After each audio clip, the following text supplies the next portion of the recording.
Whether you grew up in the city, country, or suburbs, most of us have deep emotions imprinted in our memories as to the place where we're from.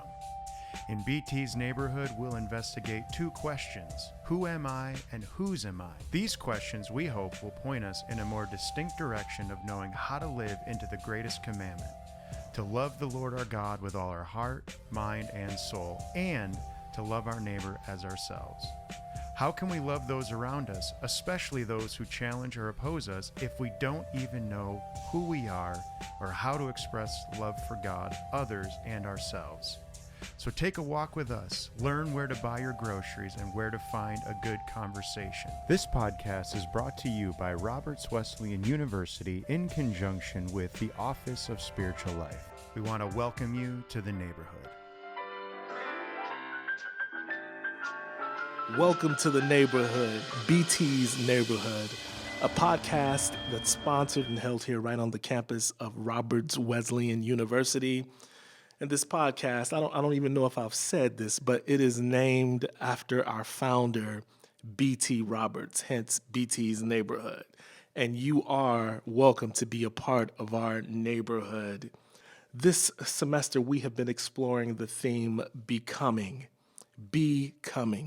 When we learn to be with God, who we are naturally comes forth. And we've had 4 movements to this theme.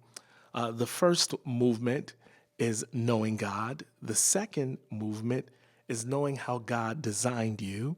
The third movement, which we'll be discussing today, is navigating your station. The fourth movement is navigating the unknown. Now, what do I mean by navigating or knowing your station? Knowing your station. Your station is where are you presently, right now. A lot of times we can be future focused and we're always thinking about where we want to be, what we want to be doing in life, that we miss out on present opportunities. And a lot of times we can be past oriented, stuck in the past, that we forget to live in the now and we lose out on opportunities regarding how the present can shape us. There's opportunities maybe that you should be saying yes to, but maybe you don't see them. And so I'm excited because our special guest with us is Dr. Torrence Jones. Dr. Jones currently serves as the Sheriff's Community Affairs Executive at the Monroe County Sheriff's Office. In this role, Dr. Jones functions as the Sheriff's first ever coordinator for diversity, equity, and inclusive excellence.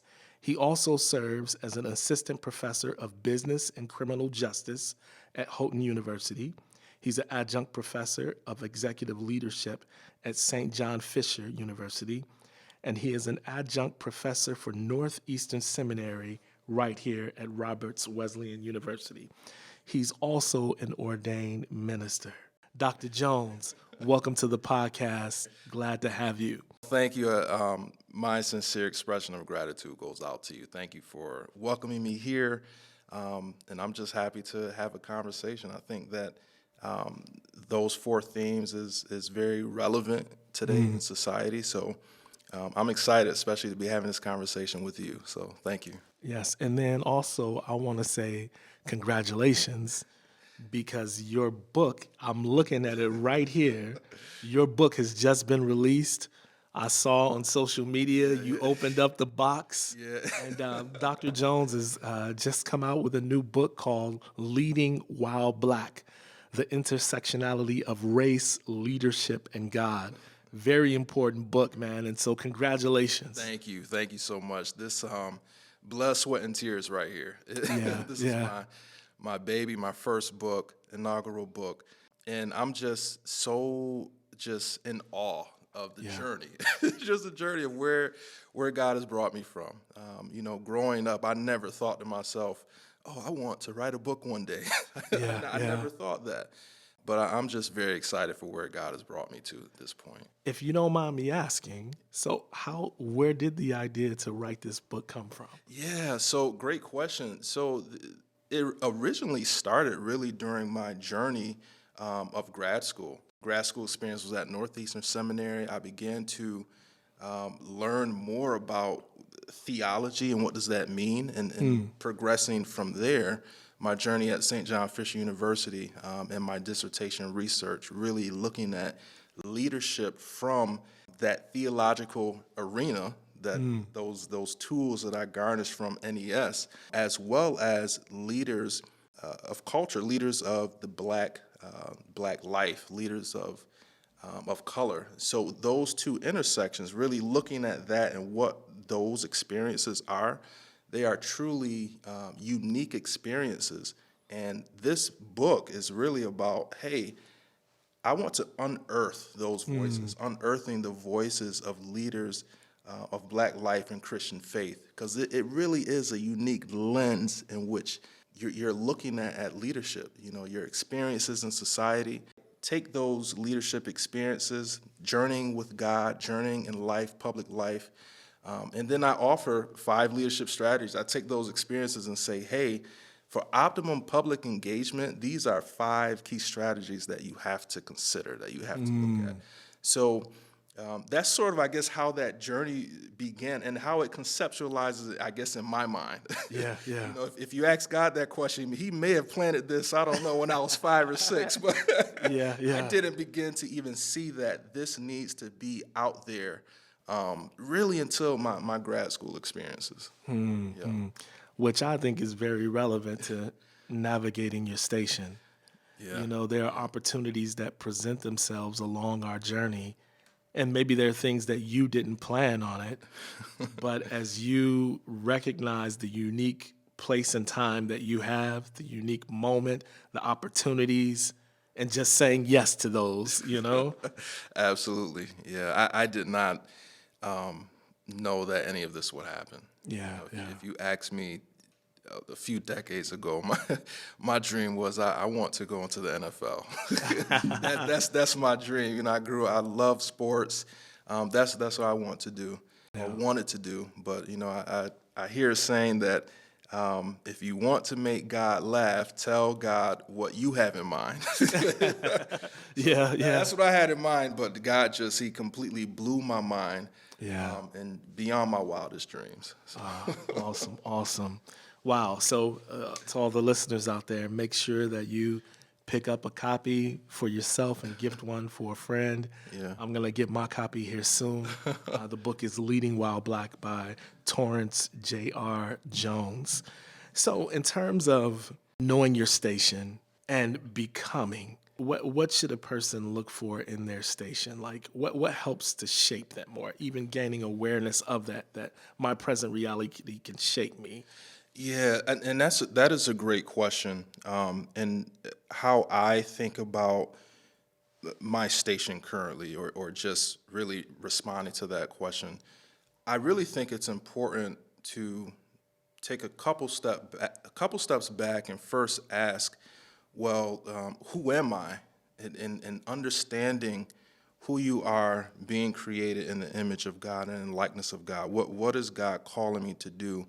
What does my purpose really look like? That's how I conceptualize that first, and knowing who you are in Christ sort of helps you and really grounds you. It sort of gives you an anchor for your current workplace, your current station, your current vocation, and everything centers around that Christ-centered identity. So without that sense of identity and being, you can be swayed left or right within your station.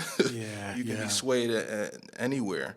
It came to me this morning, just reflecting over that experience after Jesus was baptized, and the Spirit of God led him into the wilderness to be tempted of the devil, and the devil showed all of the kingdoms of the world, right? And said, if you bow before me, I can give you this. Without being girded and anchored in truth, you can easily be swayed and say, well, absolutely, I want to be the ruler of this kingdom, economics, you think about entertainment, all of these kingdoms that the Savior was tested with.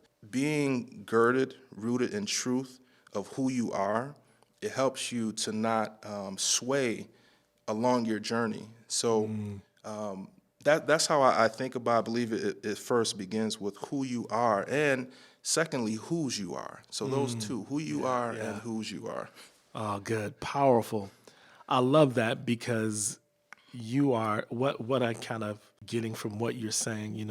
I have all of these ideas that are shooting out here, but I hear you saying being rooted in your identity, being made in the image of God, rooted in God's truth, so that you are not swayed, so to speak, by every wind in your present station. Absolutely. There's a lot, and what I hear about that, what I hear from that is that's a place of empowerment. Yes. Like sometimes we think we are a victim of our environment, like maybe our circumstances or where we are in the present controls us. But what I'm hearing you say is that when we know our identity and we're rooted and grounded in the truth, then we can move with the sense of purpose. Yes. in our present station. Absolutely. That's powerful. Oh man.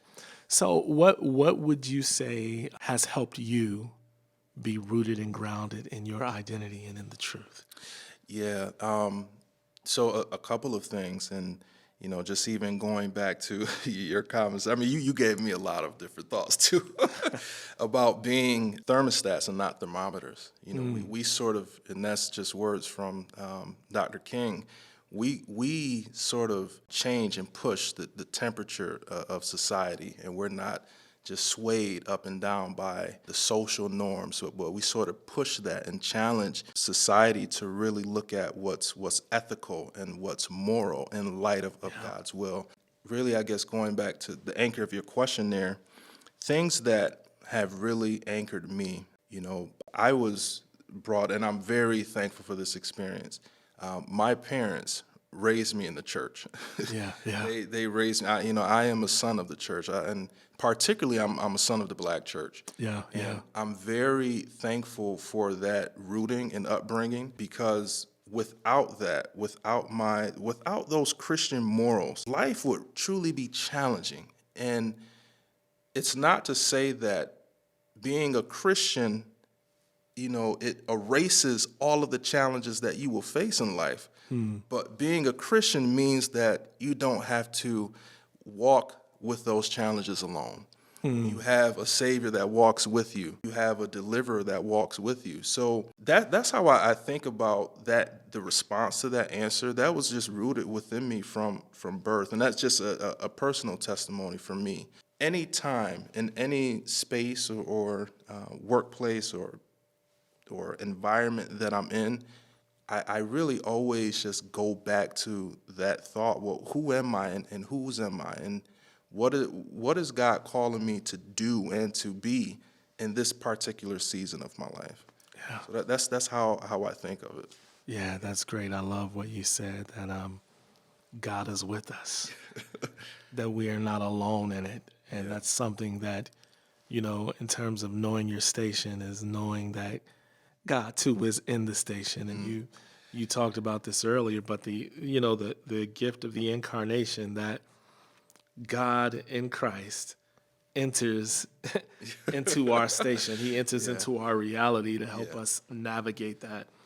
Yeah. Oftentimes I think of our students, and even if I could think back to the late 1900s when I was a college student, the late 1900s, the early 2000s when I was in my college years, you can tend to think that I am just here to receive something, and you don't necessarily think about leaving a mark, or that you have something to offer. I'm gonna put her on the spot, and don't edit this out, Amanda. But I think about Amanda here. She came to Roberts for an education, but she's helped us create this podcast. Wow. And she's been editing it, and making it, as Ray Charles would say, make it do what it do. Right. But I think about how so many times we could think that we're just here to receive something, but we don't often think about leaving our mark. Like, we have something to our station. We're called to it. Yeah. What would you say to that? I agree wholeheartedly. Otherwise, why are we living? Why are we breathing? We're just not. It's almost, it is almost a slap in the face to God to think that we were created just to exist. God is so creative to where he creates us in his image to also be creative, to also give, to recreate. And that recreation could be things such as this wonderful podcast, as what you mentioned, to create, and that could be in college teaching, that could be working, leading in the public square, that could be pastoring, but to create, to continuously do that, and to really leave the fire a little, or the campsite a little bit better than what we found it at. You're leaving it for someone else. I agree with that wholeheartedly. That's very powerful to me, because we were not created just to simply exist, but to also give. God gave to us. He gave us life. And whatever that looks like for us to, how you hear some people may say, wow, those words, that gave life to me, whether spiritually, naturally, we were created to give. So I agree. I just, the hairs almost stood up on, they stood up on my arms when you mentioned that, because that's very powerful there. Now, I want to get to your book here, because you've also given this gift of your book to help those of us navigate or know our station. Leading While Black: The Intersectionality of Race, Leadership, and God. You obviously want to impart something, in particular to Black leaders, but I am sure that your book goes far beyond the color boundaries. Without giving too much away, what are some maybe key highlights that you could give us? And I appreciate that. I'll give some things away, because I don't want to. You're right. I don't want to give out the whole thing. I want people to be surprised when they read it. But what I do with Leading While Black, beyond telling the story, beyond telling what those intersections look like, I also challenge leaders to ask why. I challenge leaders to think about who they are in society relative to others, their positionality in society, and to ask why. What is my why? Why do I wake up in the morning and do the things that I do? What matters most to me? And why do these things matter? And just thinking about worldviews. Why do I view things this way? So to really think about their why, that's one. You have to be sort of girded in that why and who you are. So I challenge leaders to think about their why, and you mentioned that obviously the title is Leading While Black, and I speak about those experiences, but it really is a work that all leaders, all scholars, all students can enjoy or enjoin, and think about who they are in society and whose they are within Christ.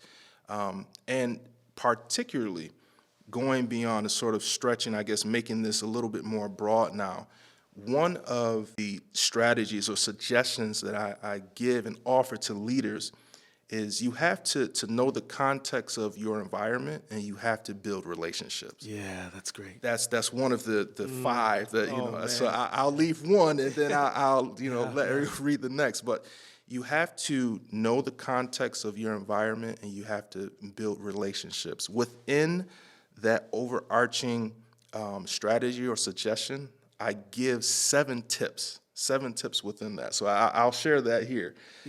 One, learn the norms, traditions, and values of your environment. 2, learn the norms, traditions, and values of your stakeholders. These are important concepts. 3, surround yourself with diverse leadership teams. Diversity in all of that means. Surround yourself with because you never want to have blind spots in your environment.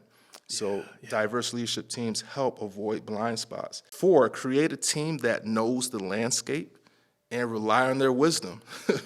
Empower people, rely on their. I'm not a lawyer. If I want to help and broaden just my effectiveness, I may want a lawyer on my team that knows about law and rely on their wisdom as an example. 5, foster an environment of trust. Trust is so critical. 6, turn stakeholders into ambassadors. Your stakeholders, you want them rallying for you. Turn them into ambassadors. And then 7, learn, unlearn, and relearn. You constantly have to, this is a forever changing and fast-paced environment today. Yeah. So you have to learn your environment and unlearn, because yesterday's success does not always equals tomorrow's success. I mean, when we think about the pandemic, things that we did before the pandemic in higher ed does not necessarily mean we will be successful today, during, and post-pandemic. So we have to unlearn it and relearn. So I use, and I'll give you that, I use those 7 things within that overarching umbrella of knowing the context of your environment and building relationships. Yeah. So I hope that helps to answer your question about, well, what can I offer and extend to to the readers. Man, that you said a whole lot there in those 7 points. Yeah. One of the things that I appreciate about knowing your context and building relationships, like that's one of the, if I had a major regret of my time as a college student, it would have been not building more relationships. I think when I came to Roberts, as a black man, right away I went to the safety zone, which is the familiar zone. Yeah. Who are people who come from backgrounds, maybe an urban area, who listen to the same type of music, and I find safety in the commonalities, which is not necessarily bad in and of itself. Right. But it could be a limitation, because what I heard you bring out is it seems like in your book you are not looking at difference as something that should separate us. Right. But difference is something that enriches us and brings value. Yes. And so I wish I would have gotten to know this person, because now that I'm a more mature and I see them on social media and we're chatting more, and I had totally blocked this person out. Nah, we don't have anything in common, Yeah. Well, I think you mentioned something, a lot of things that was important. I mean, I share the same story with my college experience, undergrad. I wish I would have built more networks and learned more about just that rich space there. Yeah. Because there's so many different, especially when you hindsight looking back, there's people that are doing some amazing things that was actually living on the same campus that I was living on. But no, that I believe that's the norm. We usually go in environments in which we are familiar with. So I get that. And at the same time, absolutely, when we understand who we are and not look at that as a sense of, or approach that with a sense of separateness, but also knowing how that can enrich the experience, knowing who I am, and then also appreciating who somebody else is, that's all about advancement. That's advancement right there. That's bringing us together. So no, I definitely believe that. Just working with others and appreciating their differences, that's critical. That's critical in knowing your space. Yeah. Because we don't serve only people who look the same or think the same. We serve diverse thinkers. Yes. We serve diverse political ideologies. We serve diverse ethnic. We serve diverse gender differences. So appreciating that helps with leadership. It helps with service. It helps with education. So those are critical components to navigating in your station and just knowing your space there. Yeah. Oh man, thank you. Yeah. This has been rich. I wish I could take another 20 minutes, but this is the end of this.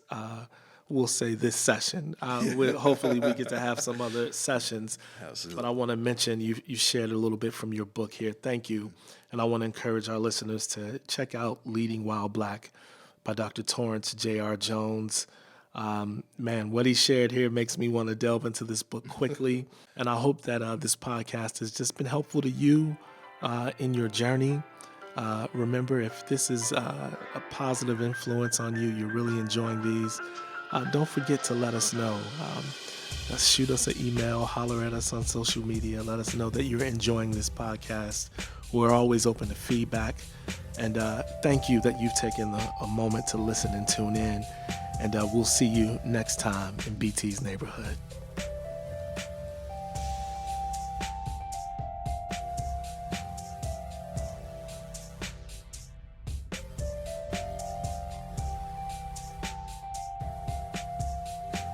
Thanks again for listening to this episode of BT's Neighborhood, where we aim for simple but deep conversations about being a good neighbor here and now at Roberts Wesleyan, and wherever our paths take us in the future.